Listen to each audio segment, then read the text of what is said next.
کبھی کبھی بہت شدت سے محسوس ہوتا ہے کہ یہ دنیا کھیل تماشا ہے اور ہم پتلیاں، یا یہ دنیا ایک بساط ہے اور ہم اس پر سجے ہوئے مہرے جن کی پلیسمنٹ تبدیل ہوتی رہتی ہے۔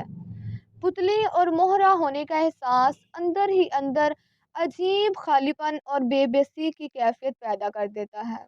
جب انسان کا مائنڈ اس بات پر کلیئر ہوتا ہے کہ آقا کون ہے، مالک کون ہے، قادر مطلق کون ہے، میری حیثیت کیا ہے، تو پھر یہ کنفیوژن دور ہو جاتی ہے۔ لیکن جب ہم اپنے مائنڈ میں کلیئر نہیں کر پاتے تو پھر ایسی کنفیوژن کا شکار ہو جاتے ہیں۔ ہم وہ ہیں جنہوں نے اپنی ذات کے بارے میں بہت سے بت گڑھ لیے ہیں۔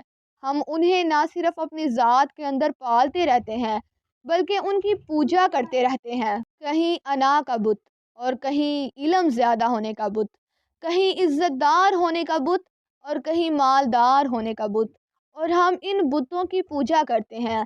کہیں ہم نے تکبر کی پوجا کی، اور یہ تکبر سب سے برا ہے۔ جن بتوں کو ہم اپنے اندر گھر کر پالتے ہیں اور ان کی پوجا کرتے ہیں، یہ ہمیں چیزوں کی اصل تہ تک نہیں جانے دیتے۔ اور سب سے بڑا بت جو میں کا بت ہے، یہ انسان کو احساس دلاتا ہے کہ سب کچھ میں ہی ہوں، بس میں ہی ہوں۔ ایک شطرنج کا مہرہ جسے جب رب تعالیٰ چاہے آگے کر دے اور جب چاہے پیچھے کر دے۔ اس احساس سے یہ میں کا بت لرزتا ہے اور انسان کو لگتا ہے کہ وہ جیسے اندر سے خالی ہو گیا ہے۔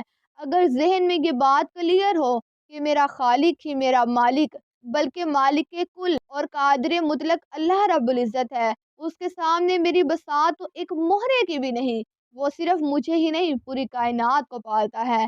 میرا رول محدود ہے، ایک لمیٹڈ سفیر کے اندر مجھے کام کرنا ہے، اور جس مقصد کے لیے مجھے پیدا کیا گیا ہے مجھے وہ مقصد پورا کرنا ہے۔ میری نکیل اس کے ہاتھ میں ہے جو قادر مطلق ہے۔ وہ جہاں چاہے گا مجھے استعمال کر لے گا، جہاں چاہے گا مجھے ڈیل دے دے گا۔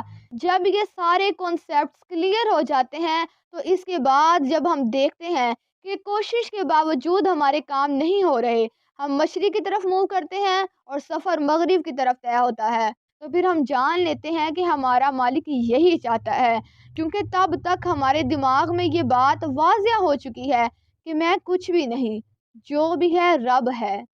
یہ اس کی عنایت ہے کہ وہ مجھے ڈیل دیتا ہے اور کچھ اختیارات بخش دیتا ہے، لیکن یہ ڈیل، اختیارات اور ناز کا اٹھایا جانا، یہ سب کچھ اس کی عطا ہے جسے وہ جب چاہے وڈرا کر سکتا ہے۔ اس میں میرا کوئی عمل دخل نہیں ہے۔ یہ ساری باتیں جب انسان کے ذہن میں کلیئر ہو جائیں تو پھر اس کے اندر خالی ہونے اور بے بسی کا احساس پیدا نہیں ہوتا۔ جب بھی ذہن میں بے بسی کا خیال آئے تو اپنے آپ سے کہیں، اپنے آپ سے پوچھیں کہ میں ہوں کون، میری حیثیت ہی کیا ہے۔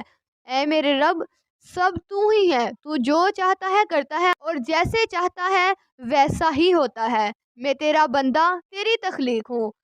اتنی سی بات، جی ہاں صرف اتنی سی بات بے بسی کا احساس اور خلا پر ہو جائے گا۔ بس میں کا بت اپنے اندر سے نکال دیجئے۔ لیکن یہ بھی حقیقت ہے کہ یہ بت نکالنا بڑا مشکل کام ہے۔